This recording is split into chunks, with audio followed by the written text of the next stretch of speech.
What's grounded, fam? It's your boy Johnny Gio. Thank you guys for tuning in to the Grounded Phoenix podcast.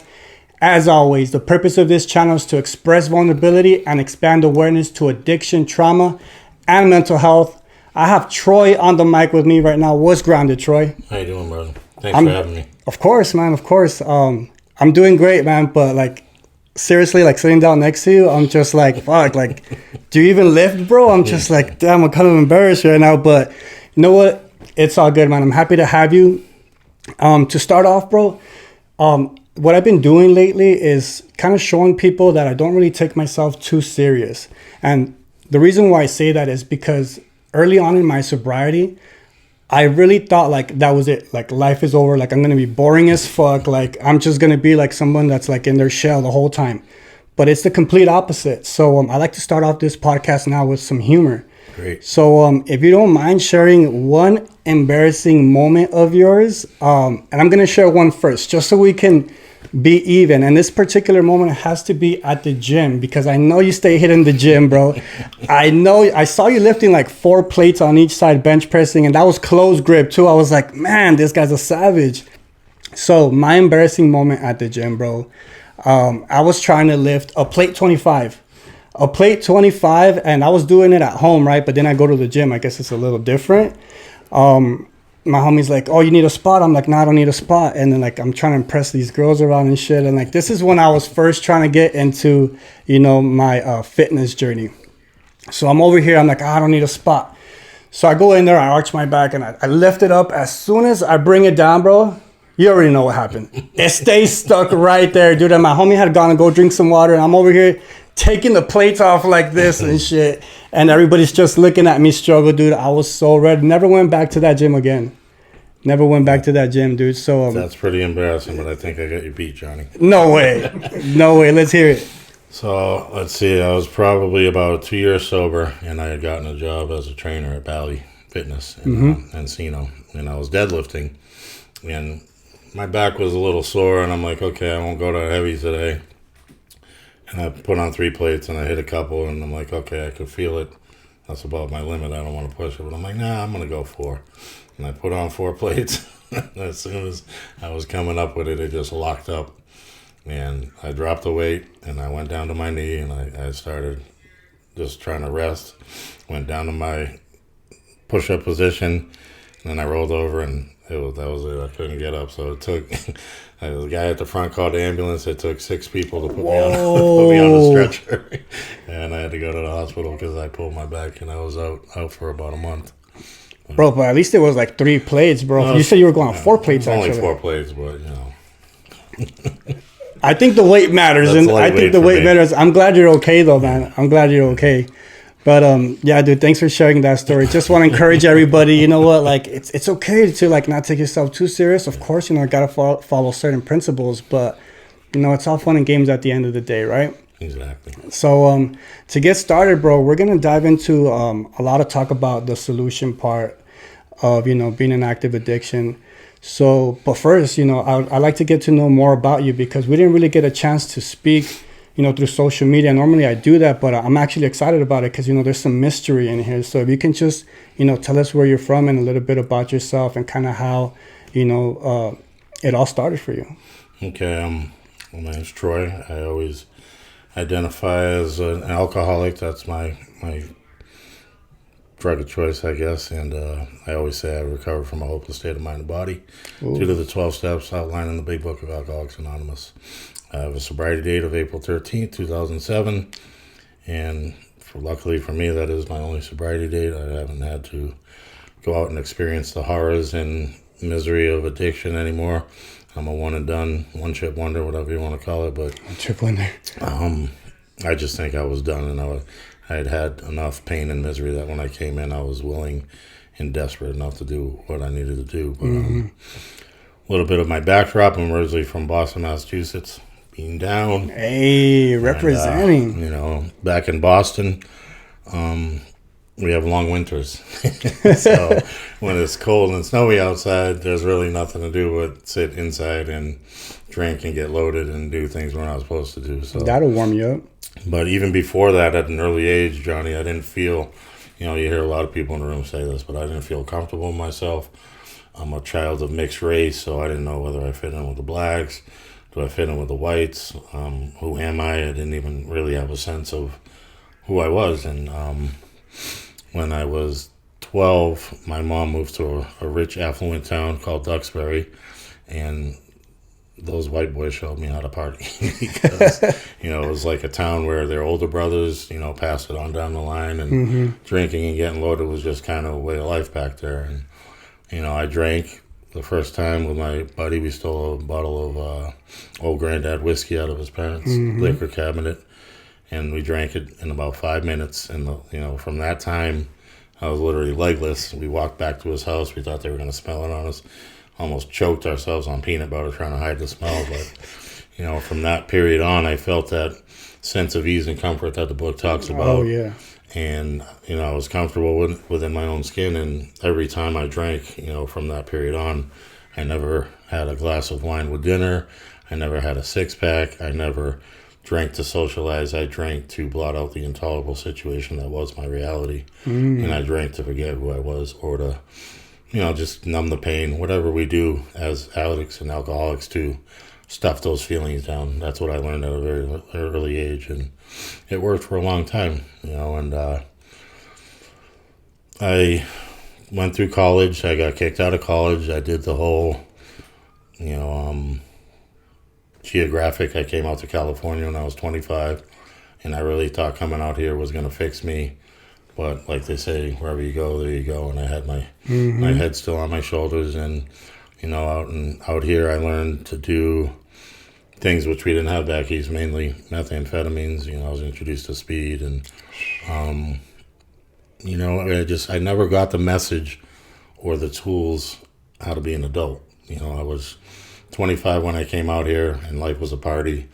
And it was still working at that age. You know, I'm not going to lie and tell you everything was, you know, misery at that point. It wasn't, you know, because it did work, or I wouldn't have been doing it for so long. But, you know, from that period, I was out here for a decade. And by the time I turned 35, I started smoking meth. And that brought me to my knees really quickly. I lost 2 jobs in about a period of a month. My car got repossessed. I was getting evicted from my home. And my parents were like, you know, you either get help or don't call us. You know, they're still on the East Coast, but, you know, they were still trying to tell me and help me. And, you know, my aunt is a very high-ranking official in Massachusetts. She's worked in substance abuse for 20 years, and she was always there for me, always telling me, Troy, you know, you got a problem. And I was like, you know, I got this. I can stop whenever I want to. And like the book says, you know, I crossed that invisible line at a point in my life, Johnny, where I don't know where it was, but when I tried to stop, I couldn't stop, you know. And it's weird because once I admitted to myself and to my innermost self that I was an addict and an alcoholic and I needed help, it was pretty, you know, most people say I was kicked and dragged and screaming into the rooms. I wasn't. I was so miserable and sick and tired of being sick and tired that once I said I'm an addict and I need help, I sought that help. I went to a Tarzana treatment center over in the valley, and, you know, they said, we have a waiting list. You have to wait 6 months for a bed. I said, I can't do that. I'll be dead in 6 months. So they said, we can send you out to the Antelope Valley, which I had never heard of, and a place called Acton Rehab. And I was willing to go because I just was at my rope's end. I couldn't live life the way I had been living it. So I went to Acton Rehab, did a 90-day program, and while I was up there, I got to see some panels. I got introduced to the Fellowship of Alcoholics Anonymous and Narcotics Anonymous. And when I first started, I joined NA because I figured I'm a meth head, you know, I'm a drug addict. And I often, you know, like most people, I was like, alcohol, or, you know, sell it at 7-Eleven, that's not my problem. But as I progressed in the program, I realized in NA, and this has nothing to do with NA, this is myself, but I was doing the same behaviors I was doing I started selling cigarettes, I started selling coffee, chasing the skirts, you know. And a friend of mine said, you know, I see you slipping, I'm calling you out on your inventory. And he said, you know, maybe try Alcoholics Anonymous, it's a little different. And I went over to that fellowship, and again, it's not them, it's me. But in Alcoholics Anonymous, I found that, you know, I had to really concede to my innermost self that I'm an alcoholic, because I always looked at it this way, Johnny. I never just went out and straight hit the pookie. I never went out and just sought drugs. I'd always get that buzz on at the bar, or I'd always, have a few pops at home. And then once I got that nice buzz on, I said, okay, what can I do to either delve further into my addiction and bring myself to a different level of consciousness? What can I do to extend my drinking? So that's why I identify as an alcoholic, because it always started with booze and ended with booze. Because even if I'm coming off that meth, I need that beer. I need to take that edge off. And, Right. So like I said, I saw a lot of panels up at Acton. And luckily for me, there was one group that came up from Lancaster, and it was called Into Action. And I really dug the way that these guys carried themselves, the way they talked about the program, the way they had a light in their eyes, the way they were happy, which I hadn't been happy in, since I was 14. I was out there in my addiction and alcoholism for 21 years. So I'd been happy since I was a child. And the way these people came up and talked about the solution, I really dug that. So, I approached the guy. I was getting ready to be discharged from Acton, which, funny, I went in there April 13th. It's Friday the 13th. Not discharged on July 13th, which is Friday the 13th. Whoa, So, that's a trip. That's my lucky number. But I approached a gentleman that owned the sober living, and I said, I don't have any money. I don't have any place to go, and I'd really like to come to your sober living, but I don't have a job. He said, I've never seen anyone that has followed our path, come and fail. So if you do the right thing, just come to my house. Everything will work itself out. And that indeed proved to be true. I went there, and the first day I was there, the first thing they said to me when I walked in that house was, who's your sponsor? And I had no idea who the sponsor was. And I'm like, I don't have one. And, they're like, we don't have a sponsor. Oh, my God. And the house manager, who was like, I don't really sponsor guys because, I'm the manager. It gets in the way of the relationship. I need boundaries. But since you don't have one, I'm going to pick you up. Whoa. And again, that was another God shot, because the guy that owned the house, he's, a great guy, helps a lot of people, but him and I kind of, clashed. I don't think he would have been a good fit for me. So Tommy, who was my first sponsor, picked me up, and I started working the steps the first day I was there. I read doctor's opinion with him, and I was hooked because I'm a Virgo. I'm very logical. Once I found out that I have a physical allergy and I have a phenomenon of craving that sets in, that makes me do the things I do, I was like, okay, well, now I understand why all these years I've been hurting my family, hurting myself, doing things detrimental to the, my success, pulling, I'd get very successful, like the book says, Johnny, and then I'd pull it all down around my ears because I was afraid of succeeding, and I didn't think I was worthy of being happy. So, once I read doctor's opinion and I understood that now, okay, well, maybe I don't react to alcohol and drugs like normal people do. It hooked me, and I was like, ever since I read doctor's opinion, I've been on fire for the program. I went through my steps in 3 months, and I was sponsoring people at 6 months. And like I said, April 13, 2007, I recovered from a hopeless state of mind and body, and I've been doing this ever since. And, I wasn't dragged in. I didn't think like most people think, oh, it's not going to be fun. I'm going to, be a boring person. I was so on fire for the program that I was just like, I was out there and I was a true 12-stepper. And that's what gave me my joy. That's what gave me my passion. Seeing people change and get their lives back.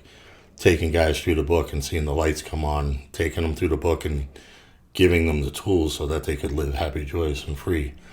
As the book talks about, this must not be missed. I mean, it's the greatest feeling you can ever have to help another alcoholic achieve sobriety. And, I do other things. Like you said, I have hobbies. I have my weightlifting, which is very important to me. That's kind of what I traded in. You find things in your life that, you become addicted to because that's our personality. Right. But, I got to go to the gym. I have to have the gym. Otherwise, it's not. I get restless, irritable, and discontent. I don't go to the gym, but my program comes first.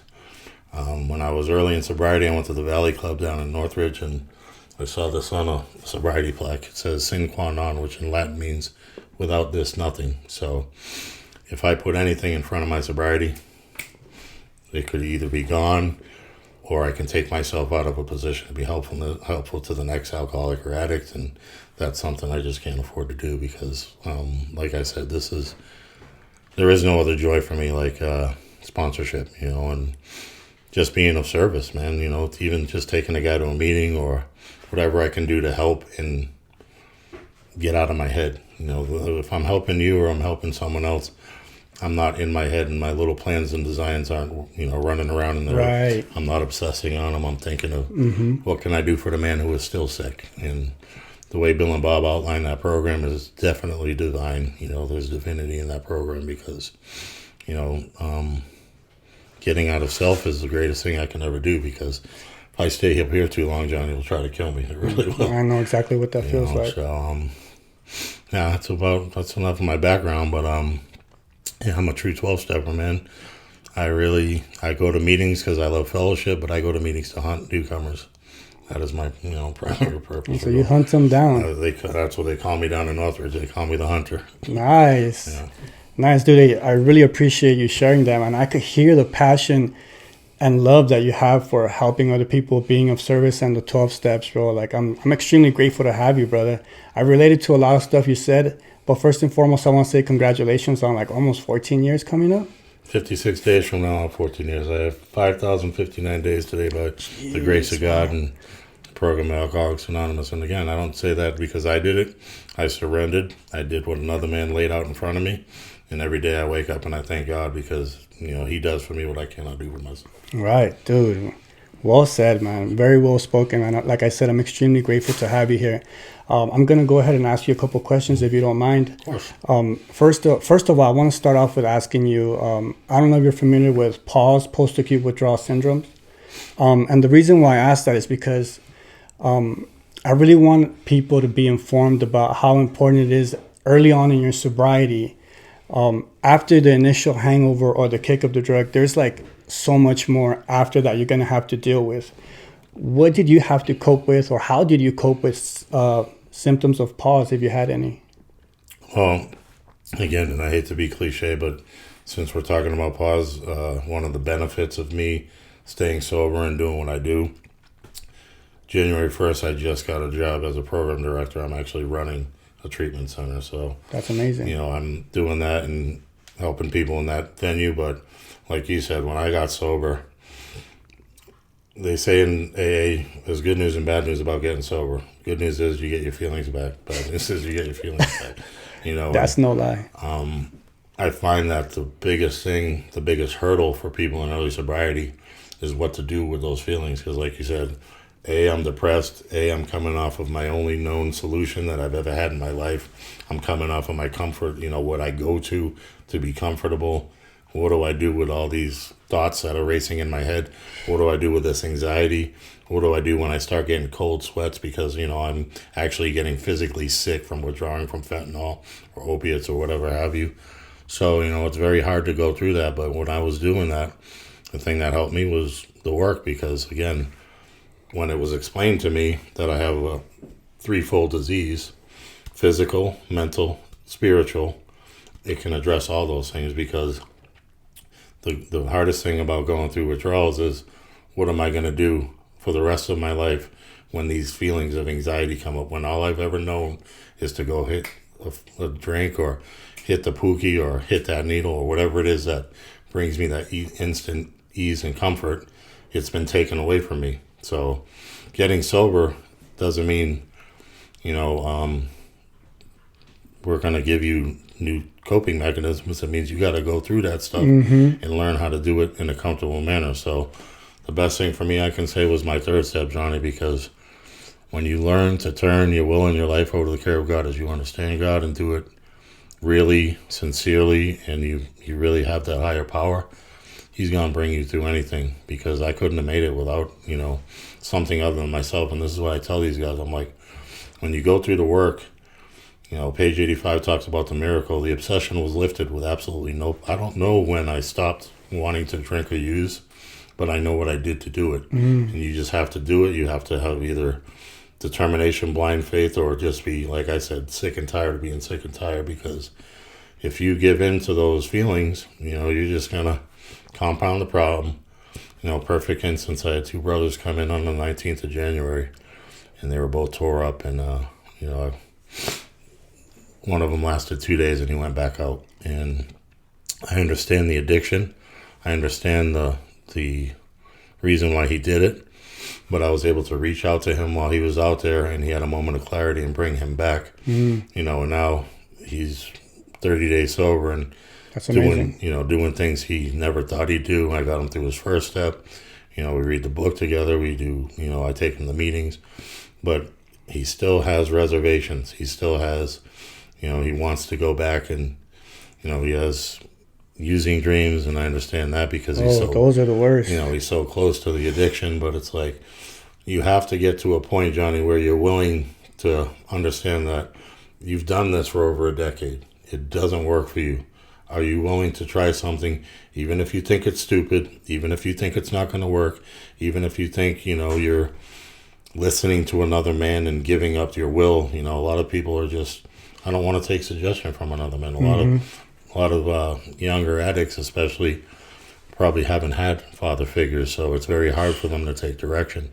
It was hard for me to take direction, but like I said, I wish them the desperation that I had, because, the book talks about alcoholics must be pretty badly mangled before they commence to solve their problems. So, I'm of the old school, bro. I was brought up by old timers that say, if you're not done, go out there and hopefully you'll make it back. But I'm not going to baby you, and I'm not going to coddle you. My first sponsor told me, you baby him, you bury him. If I enable you, I'm doing you a disservice. Wow.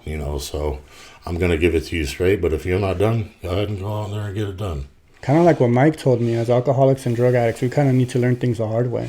We do, and unfortunately, some of us don't make it back. Mike and I worked in a treatment center together. That's how I met Mike, and I talked to him last night, and one of the kids that was there when I was there, 24 years old, he's dead. Told me he overdosed, and those are the things that we hear that really, it hits me, because I genuinely care about every single addict and alcoholic that comes in my path. And sometimes it'll even take it personally, where, did I do something wrong? Did I not do all I could? But again, in my sobriety, the more I've learned, Johnny, I can't keep anyone sober. You got to put in that work, and you got to have that perseverance, because all you got to do is do what I did. You'll get what I get. But if you think that, you can find an easier, softer way, or you're still trying to get over, or you're still trying to cut corners, I'm going to give it to you the hard way, and I'm going to tell you, I'm going to let you know you're going to come back with flaming arrows in your ass, if you're lucky enough to make it back. So that's the way I roll, because that's what the old timers did with me, and I figure it's a disservice if I tell you, no, take your time with doing the work, take your time. We want you to be comfortable. I'm going to love you till you love yourself. All that stuff doesn't get you sober.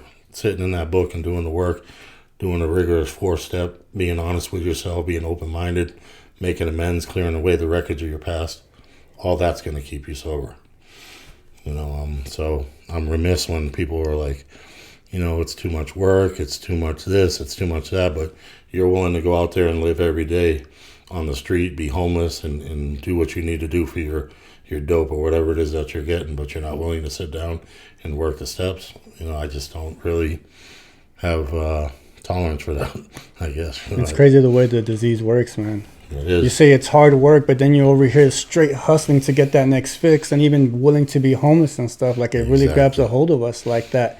Now, I want to talk more about your program. You mentioned that you did NA, and then you did AA, and then you met another fellowship. What was the difference? I know there was a lot of similarities, but what was the difference that made you like gravitate towards that? And how does your program help you outside of recovery, if that makes sense, like on your regular day life? Of course. First of all, the first question, when I got to that house where I was at that sober living, Johnny, my first sponsor was actually cooking meth for the Mexican mafia since he was 13, total meth head. And when I asked him, well, why do you do the big book? He said, well, when you went to get your dope, did you want that straight dope or you want that PTP dope? And I said, well, I want the uncut shit. And he goes, that's what the big book is. The big book is straight from the source, where, again, no disrespect to NA, but they took their basic text from the big book. And I'm always like, if it ain't broke, why fix it? The big We're just saying that earlier too. The big book works. It's worked for millions of people. Doesn't mean that NA doesn't. But, I found that in AA, there's just a spiritual component that I don't really get from NA. Okay. And it comes, I think, from working your 4-step, pen to paper, NA does it in a workbook, whatever. I'm not going to, talk bad about another fellowship, but I think there's a spiritual experience that goes where what Bill and Bob did, and you sit down and you write a 4-column 4-step, and you see your part, and then you do a fear inventory, then you do a sex inventory. It's just, the way they did it, like I said, it's divinity. God had a hand in that, because when I read The Real Alcoholic in the big book, there's 2 white guys in 1938 describing me, a kid from Boston, of mixed race, almost a century later. It's impossible, but, that describes me to a T. And for them to give me and millions of other people the same solution, like I said, if it ain't broke, why tinker with it, Mm-hmm. And the other thing is it helps me because I really firmly believe, Johnny, everyone should go through the work. Mm-hmm. I believe that every person on the planet should go through the work, because when we look at the big book, selfishness and self-centeredness, that is the root of our troubles. Mm-hmm. It doesn't say drugs or alcohol. That's just our solution, but it's a solution that didn't work. So those are the causes of our symptoms. But what's the real problem? Self. I tell the guys as soon as I sit down and do the work with them, I'm like, drugs and alcohol like a tip of an iceberg, and underneath is mass. The mass is self. That's what you're going to have to deal with for the rest of your life, the rest of your journey in sobriety.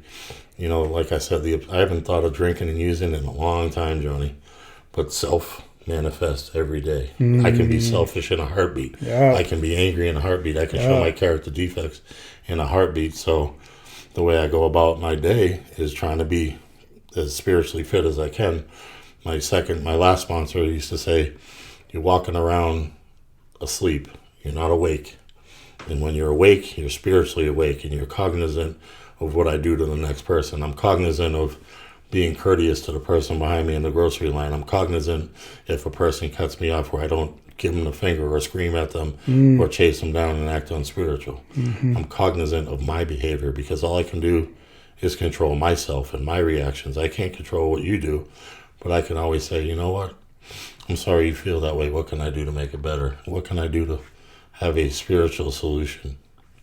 And my program comes into my work. It comes into me at the gym, because, again, like you said, I'm a big guy, and if someone takes one of my plates, what are you doing? You didn't ask me for that. Put my plate back, Or they just sit on the bench, and you just grab a drink of water, and your stuff is literally on there. Exactly. And you just move it over. And it's like, it comes into your daily life more than you would ever dream. And, 3 is huge, because, we're always going to be in financial fear at some point. We're always going to, like the book says, you're intuitively going to know how to handle situations which used to baffle you. All those promises have come true for me. And all those promises, if you really look at them, where can you get a promise, Johnny, that says your whole attitude and outlook upon life will change? It's amazing, because if you guys would have met me 14 years ago, you wouldn't even recognize me. I was not this person. I've become a completely different person. I firmly believe that the steps are to take you from who you are as an addict or an alcoholic and transform you into what you always should have been, which is a servant. I'm a humble servant now, and I get on my knees every day and thank my Creator, because He's in charge. I'm just doing whatever He's put me here to do. Right, that's amazing, bro. The way you put that, man, seriously, I'm in awe, because you have so much passion for the way you describe the big book. I'm doing the steps through NA with the help of Mike. So after I get through that, like I'm pretty much open-minded to work in the big book. I like the way you put it, that you don't necessarily have to be sober, or be an addict to go through the steps, because the self is the problem, right? Mm-hmm. Because as soon as we stop being so selfish and so self-centered and start worrying about other people and being of service, that's where the real healing comes from. So I really like the way you put that, bro. I want to ask you this question. In your opinion, knowing all the resources that we have right now, because I feel like there's so many resources, so many fellowships, all of these things.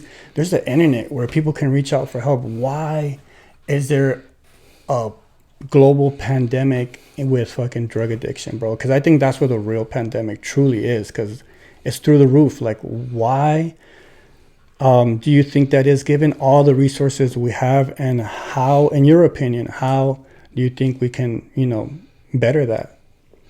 Honestly, I think we need to get back to the way the fellowship was maybe 20, 30 years ago. And like I said, it stems from being loving and tolerant of these people and understanding their addiction, but at the same time, not coddling them. I believe today, with the way people grow up with, like you said, basically the internet at the touch of their fingers or a smartphone or so much distraction and so much instant gratification that it really interferes with, people wanting to do the work. Because, I can tell you right now at this stage in my sobriety, Johnny, I go to meetings and I actually share about how disappointing it is that I have this beautiful gift to give and nobody wants it. Nobody wants to get sober anymore. I mean, I should have constant flow of sponsees. And I do the way I share, like you said, my passion for the program brings me a lot of people. But those people will, what do I do? And they'll read the doctor's opinion and then they'll disappear, or they'll get to their fourth step and they'll tailor off. It's rare that someone goes all the way through the work. It's rare that someone actually understands what they're going to get. It's hard for us to explain because you can't envision it unless you do it. But just seeing someone in front of you that has an idea of what to do when there's trouble, a real solution, and is happy, joyous, and free should be enough for you to want to at least try to do it. I'm like, if you work the steps and you're not happy, that stuff's never going anywhere. Mm-hmm. There's always going to be fentanyl out there. There's always going to be opiates out there. That stuff's not going anywhere. Give me 6 months, give me a year, work the steps, and if you're not really, truly happy, you can get a refund on your misery. But I know that that's not going to happen, but that's why sometimes and it's just at this stage in my sobriety, like you said, it was a really good question, because I just get really, not frustrated, but I get discouraged. Because, if you could see yourself in 5 years, you would do that work like that. You do that work so quick, it would make your head spin. If you could see the serenity, not even the material things, Johnny, just the peace of mind that I have when I lay my head down at night. Just the fact that I know I have a loving creator who's always going to be there for me. Just the fact that I have joy in looking up and seeing a blue sky, I can actually appreciate that. Gratitude, real gratitude, and get rid of that me. It's all about me, and not have to live like that and be so demanding and, think of my fellow man. Because like you said, there is no greater feeling to help someone. And, when you start doing that, man, it's almost like a drug. It almost kicks off the same endorphins. Mm-hmm. And there's a TED Talk that talks about it. There's a part of your brain that opiates affects that if you actually want to recover from that, it talks about being of service, because it reactivates the same endorphins that you lose from doing opiates. A really good TED Talk. But, I wish just more people wanted this thing, because like you said, the state of the world, we need love. We need tolerance. We need kindness. And I just look at things, and it seems to be getting worse. And it's really sad that people treat people the way they do, and they go about their daily life just not even aware that there's other people on the planet, just me. What can I do for me? What can I get? It's like those little lemmings just jumping off the cliff. And I'm just so glad I got this gift, because I don't have to live that way no more. I really don't. And it's not about me. I don't know if you've ever heard of The Purpose-Driven Life, but that was a book they gave out in the rehab I was at. And that's really what kicked my passion for getting sober, because it said, the first chapter, it's not about you. And I was like, wow, what a concept. What a concept. I wasn't here for God to bring me gifts like Santa Claus. I wasn't here for you guys to all bow down and the world's, centered around Troy. Troy was put here to do his will. Troy was put here to be his right-hand man. And when I do that, I'm so much more at ease. I'm so much more free. I'm so much happier. When I do God's will, man, I'm on autopilot. It's only when I start taking my will back that I really start, encountering getting jammed up like I used to. And I can stop that at any time I want to. I've been given tools that are just indispensable. And anytime I'm having a bad day, hit that reset button. Let's start over at any time. because it's not about, walking through and wasting the precious time I've been given. That's why we have these things just for today. That's why we have these things, one day at a time. I stay right here. I'm talking to Johnny. We both have what we need. We're both comfortable. We're both happy. We're both well taken care of. If I start going in the future or in the past, God's not with me. God's only with us right here. So that's why we have these things where the present's called the present because it's a gift. Yesterday's gone and tomorrow's not promised. All we have is right now.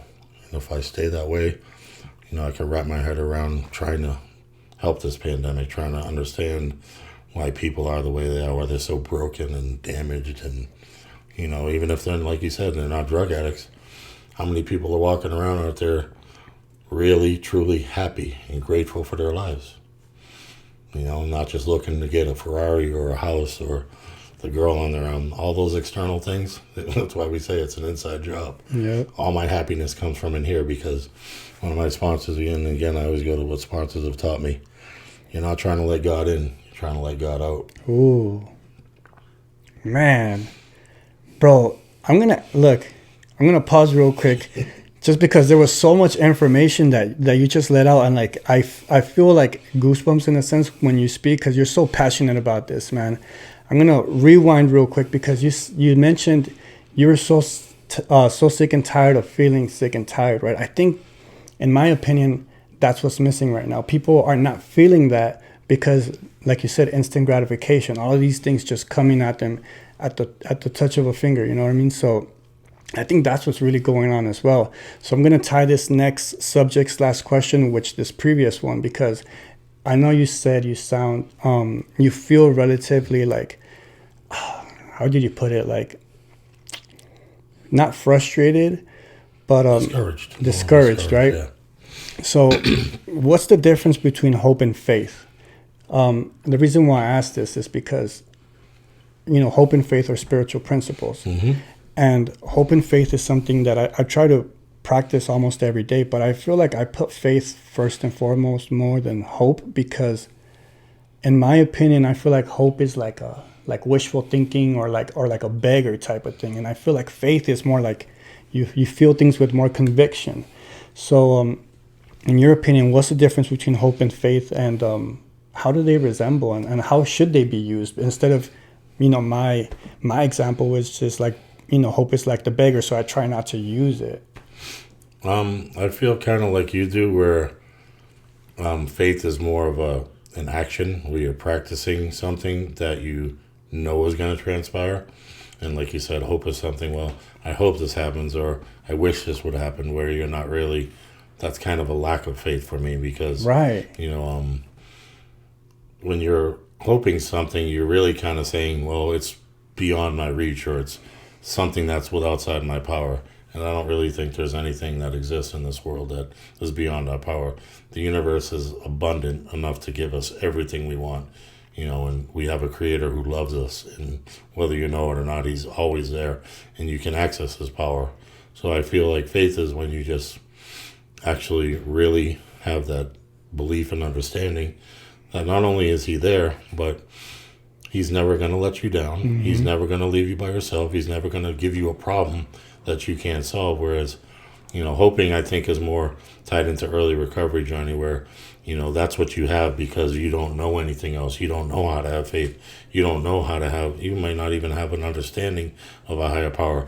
A lot of people come into the rooms with a resentment against a higher power. Mm-hmm. So we got to go through that. And there's, again, tools, and there's experience, strength, and hope. But when you really have faith, then I'm going to give you an example.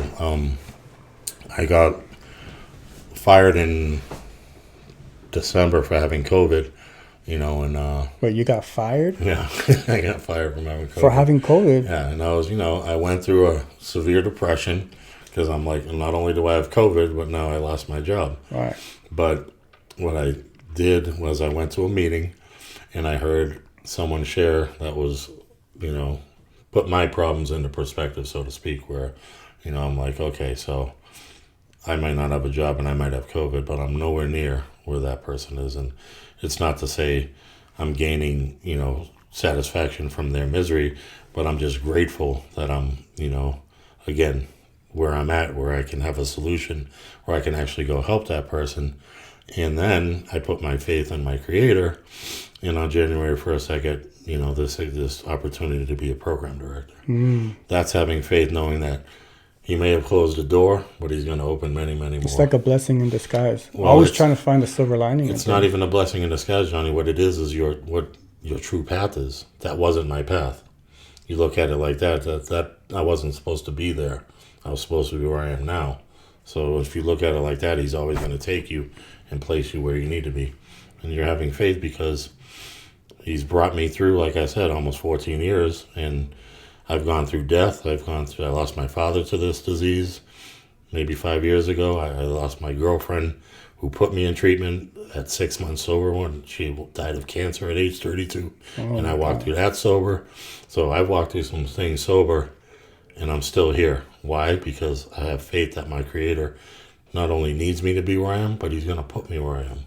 He's going to take those hardships, and like you said, it's an opportunity to grow for me. I don't know. I no longer get scared, and I'm like, I have this tremendous amount on my plate. What am I going to do? Well, I'm going to handle it. I'm just going to, do what I need to do. I'm going to walk forward. I'm going to put one foot in front of the other. And he's going to be there for me because why? I know he's going to be there for me. That's what faith is. And like you said, I think hope is more something where, I hope you're done. I hope for other people, that you've had enough pain in your life that you're going to try to do this thing and actually work a program and end your pain and suffering. I hope that for you, but for me, I don't need to hope it because I know what I'm going to do. I know I'm going to wake up sober tomorrow. Right. I'm not hoping I'm going to wake up sober. I'm going to wake up sober. Yeah, faith. Do you think, as you were talking, I was like, this kind of clicked in my head. I was like, is hope like a prerequisite to faith? Is it something you're supposed to feel before getting faith? Well, I think what hope is something to hold on to before you're actually given the concrete tools of faith. Because again, we have these acronyms in AA and the other fellowships, and a lot of people say hope stands for hold on, pain ends. So, take it for whatever you want, but when you're new and you have nothing, you're going to have to rely on hope, and you're going to have to rely on, things that are not tangible, because what have you been doing? You've just been doing the same thing over and over, revving up that car, looking at that wall, going at it and expecting things to be different. Definition of insanity, but yep. I was just about to say that. When you hope, well, I hope you've had enough pain. I hope you come and join. Again, everything I say comes out of the book. I hope you find what I found in the Fellowship of Alcoholics Anonymous. I hope you find some of the freedom, because freedom from the bondage of self, that is a gift that, I could sit here and talk to you about all night, and I'm still nowhere near where I need to be, but my sponsor, again, always used to say, how free do you want to be, Troy? It's up to you. How free do you want to be? How much work are you willing to put in and do for your freedom? Because when you're free of what other people think, and you're free of someone doing you harm, because no one can really do you harm, or you're free of, they made me think that way, or things like that. That's true freedom. It's freedom of the bondage of self, because I always tell my guys this story too. It all comes back to the journey you've been on. And I was at a meeting with him about a year sober, and the guy came up and he used some profanity and insulted him pretty badly. My sponsor looked at him squarely in the eye very calmly and said, "I'm sorry you feel that way. What can I do about that?" And I was like, at that point, those were Jedi. That's a Jedi skill to me right there. 'Cause, me, you say anything bad to me, you would have chokeslammed them I'm balling up a like fist. a big show. Exactly, but that's all pride and ego. And then one of the things I can say is, I may have that anger, I may have that's still that side of me, Johnny, but one of the biggest things besides benching over 500 in sobriety that I can hang my hat on is 14 years, these have not touched anyone. Since I've been sober, I have not put hands on anyone. Man. For a guy like me, that's a big accomplishment. I would have been jumping on people real quick. But you know what? That's the beauty of it. The journey of still being able to work on yourself and being open-minded to, hey, you know what? I still have work to do. Oh, yeah. There's always work to do. How much more better do you want to? How much more do you want to improve? Now, I want to talk about this one last subject before I ask you a final question, and that involves reservations. Man, reservations are tough. Like especially in my situation, I'm gonna give you an example, and that's my children. You know, because I'm working on this, but I want to know, how do you go past reservations, or how do you try to overcome this way of thinking, or because of this, like, I know I can't survive this, I'm gonna relapse. You mean as in using? Mm-hmm. That's a hard one because, again, it's been so long since I was actually... Or let's put it this way. Since you have a lot of sponsees, like, what has worked for them and what hasn't worked for them in terms of, like, reservations? Well, the biggest thing I find with my sponsees is that if I do what I'm doing and kind of lead by example, they kind of... That's more than I could do anything by, Right. Giving them suggestions or trying to, give them the hard way to go. I am a hard-nosed sponsor, but I also love my sponsees. But the best thing I can do is say, there's a part in the book, Johnny, where it says, and as strange as it may seem, the man who once found it so difficult, like you said, that had all these reservations, easily finds it able to control alcohol, provided he follow a few simple rules.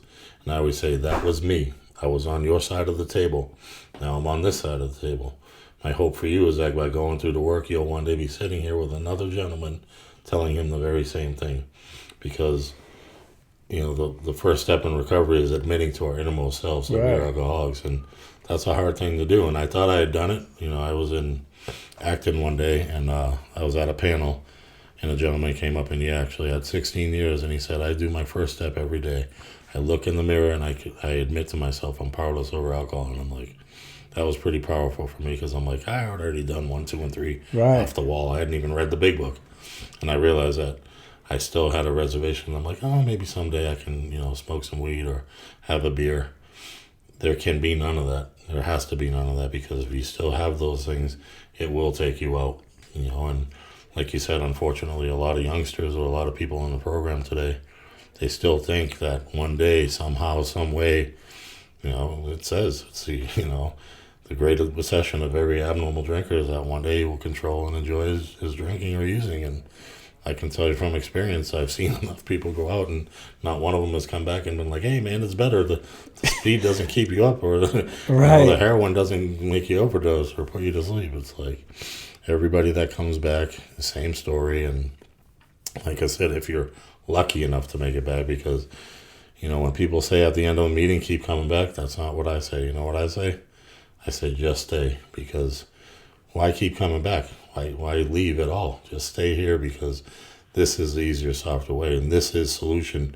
And it may not always be Skittles and rainbows, life goes on. You're going to have to trudge through life. Right. But you're going to trudge through with a solution that's not going to kill you. It's not going to put you in pain. And again, the things I look at are the logical things, Johnny. In 13 and a half years of sobriety, I've never been arrested. Oh, look at that. That's amazing. It's like, all the what things, a phenomenon. I couldn't stay out of jail before I got sober, but, I never, ever, until I got sober, put it together that every single time I was arrested was directly related to drugs and alcohol. Mm-hmm. Every time. And then, I stopped doing that, and here I am, a law-abiding citizen that, can actually talk smack to a cop when he pulls me over. Right? As long as it's respectfully. No, I've made amends to cops. I've had to make amends to them. Oh, man, thank you for sharing that. Before you go, man, I got to ask you this one last signature question, and that is that I believe there's 3 things in life that are guaranteed, and they're actually marked in our gravestone. And that is our birth date, the day we pass, and that dash in the middle. I feel like a lot of us overlook that dash. What is that dash going to represent for you when you pass away? What do you want to be remembered by? Well, I have 2 things. I want to be remembered that I died sober, and I want to be remembered for everything that I've done to not only improve myself, but try to, be a humanitarian man and bring what I can to the table and help as many people as I can. Because at the end of the day, like I said, it's not about me. I'm a humble servant. So the best thing I can do is, I want them to, people talk about Clancy. I want to be talked about like Clancy, because even though Clancy was a human being, he had his faults. The thing that people remember about Clancy was he took hundreds of guys through the work, changed hundreds of people's lives, and that's what I want to do. I want to be remembered for improving people's lives, because at the end of the day, like I said, it's my primary purpose, Johnny. I'm a true 12-stepper, and my main purpose is to stay sober and help another alcoholic achieve sobriety. So the more I can do that, and the more I can, get these guys in my treatment center, plant some seeds, do whatever I can do to try to bring the message of sobriety and spread that message far and wide. We talked about earlier, we're all interconnected, especially in the sober network and the sober community.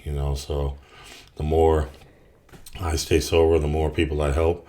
It's not about my name being known. It's just I want people to say, that guy was a real 12-stepper. He really went out there. He had a passion for the program, and he really cared about other people. Because at the end of the day, it's not about me. I've had my life given back to me, and I could never repay the program of Alcoholics Anonymous, even if I spoke or did podcasts or, had parades. I just couldn't do it, because this program has given me something which is so magnanimous, which is my life back, my true self, feeling comfortable with who I am, and being able to sit down with fellow alcoholics and addicts and just, as soon as I sit down, like you said, we haven't met before today. We sat down. We're brothers, man. Chopped it up. We're brothers. Yeah, man. Powerful stuff, man. Thank you for rolling up, man. I really appreciate your time. Thank you for having me.